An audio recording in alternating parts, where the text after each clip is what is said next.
Shortly after landing on Mars, Perseverance tweeted a picture with the caption, "I'm part of a proud lineage of robotic explorers carrying the torch forward on Mars." This plaque, a family portrait, was installed on the rover as an Easter egg to pay tribute to those who've gone before me and to new possibilities ahead.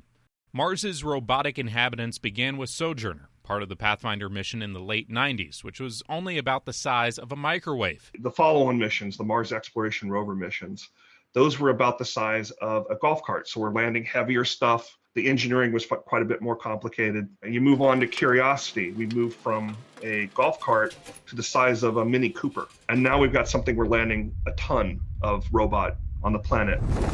That increased weight made landing quite a bit more complicated. Spirit and Opportunity in the early 2000s used a combination of parachutes and Kevlar airbags to cushion their fall. That wouldn't work with a ton-size rover. So that's where that sky crane approach was created. And the first time I saw it, I looked at that, I said, there's no way this is going to work.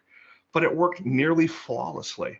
Now firmly on Martian soil, Perseverance can get to work, much like the other rovers that came before it, building on their discoveries that liquid water once flowed on Mars. It had the conditions that could have supported life. In addition to seeking signs of microbial life, Perseverance will experiment with an instrument called MOXIE that will take the carbon dioxide that makes up 95% of Mars's thin atmosphere and split it, creating oxygen. That's going to be pretty important when we put people on Mars. But even the EDL and all that great video that we got during there is going to be super useful in planning a mission to get to Mars.